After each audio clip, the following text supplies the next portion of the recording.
Joining us now are Jill and Sean, and they are with It's the BALM Diggity. Welcome to the show. How are you? Very Hi, good. Donna. Yourself? Good. I'm really happy that you guys joined us, that you came in from Illinois to be on the show. So thank you for traveling in. And Sure. Sean, tell us about this word, and it's called an apiarist. Is that how you say it? Apiarist. An apiarist. It's a fancy word for beekeeper is all it means. Okay. So what is an apiarist? Well, somebody that takes care of bees, has beehives, collects honey, does all those things. Okay. And at what age did you start that process? Oh, I started that probably 6 years ago when I was 25 because we're always hearing about how the farmers were bad for the bees and the bee population was going down. So went and got a beehive, started going to classes, and it turns out that the bee population is going down, but not for the reasons that you would think. It's because there's just less and less beekeepers out there because World War II happened. So people were rationing sugar, so they used honey and things of that nature. Now there's just less beekeepers out there. So it just looks like the population is going down, and started doing it and really enjoyed it. So now I got about 8 hives at our farm and about 5 more out in different areas, and it's been going good. Now, how can we increase that? How can people learn how to become beekeepers? Because that sounds fascinating. Well, you got to learn to not mind getting stung a lot. Okay. It's just one of those things where the first book I got was actually Beekeeping for Dummies, which sounds funny, but it's actually very informative. And then you'd be surprised in your local areas where you can find like a lot of beekeepers at, even in big cities, like they'll have them on rooftops and places like that.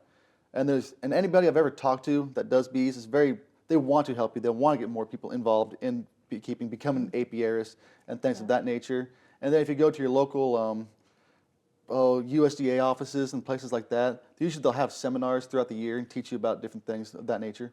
Okay. So now you and Jill, both Morrisseys, you're farmers. You live on a farm. Yes. A big farm. Yes. Right. Okay. So how did this company of It's the BALM Diggity all come about because of the bees? That's what I want to hear. Well, a lot of people, they would throw the wax away. They didn't have a really use for it, which is, Okay. there's many uses for the wax, but I'm kind of a waste not, want not kind of a person. So I refined the wax, which ruined a lot of pans, and then I didn't know what to do with it. So I looked online, I found a really simple lip balm recipe, and I started just tinkering with it, and it turned out to be really, really good. And back when my sister Sarah was in high school, it's the BALM Diggity. It was like, that means it's cool or whatever, Yeah. so I thought it Yeah. stuck really well. So Yeah, it's the BALM Diggity. BAUM, right? Yeah. So Jill, tell us about your fascination with this, because when you started creating, it's only 5 ingredients, right, Jill? Right, right. Okay, so what's in the balm? Well, go ahead. Oh, okay. Well, we use beeswax. Okay. And being a beekeeper. We also use jojoba oil, which jojoba oil is a liquid wax. And so the combination of the beeswax and the jojoba oil they're good together because they really help seal in moisture. We also use shea butter and coconut oil, and then just natural flavor oils. And the natural flavor oils that we use, they don't give it a taste, but they actually give it a really pleasant scent. And that's something that people really seem to like with that. But the balm itself it's great. It's the best lip balm that you can get. And I know that sounds like, oh, sure it is, but it is. It really goes on nice and smooth, and it has really that staying power on there. And the fragrance that goes with the flavor oils is very pleasant. It's not overwhelming or anything like that. All natural, 100% natural. We didn't want to put anything that was harsh or any chemicals in there. So it's very healthy for your skin. It's great. I wore some last night, and it was very, very pleasant. And even though it doesn't have a flavor, the scent makes your brain think it has a flavor. Yes. So you might want a variety of them. How many different scents do you have? Well, 7 right now, then into holiday packs as well. Yes, and we have 3 more for a holiday pack. Cinnamon cocoa. Yes. That was Sean, the cinnamon cocoa, yeah. Cinnamon cocoa. So, so the holiday pass, what are those scents?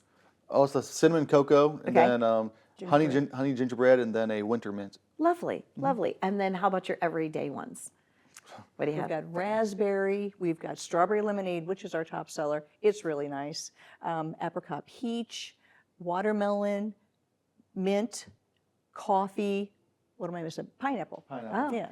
Now, what is the advantage of having something that's better for your lips, on your lips? Well, I mean, it keeps them from drying out.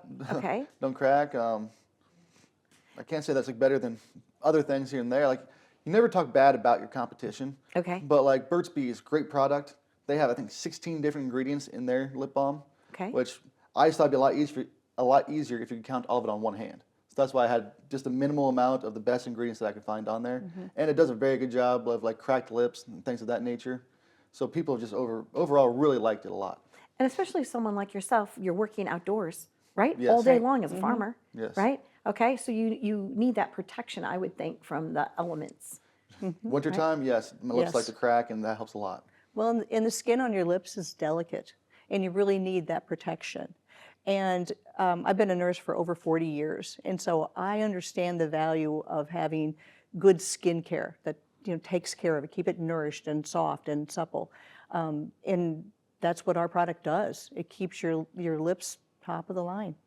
Now, if a company wanted to order a grouping of them, right? You could do you do bulk orders as well? Yes. Okay, because I think that's a really nice gift. You know, sometimes when you're going out or you're going somewhere, or if you're going to a bank or anywhere really, it's nice to get a gift, right? And your gift, your balm, it's the Balm Diggity, would be like perfect for something like that, I would think. Oh, we think so. Okay.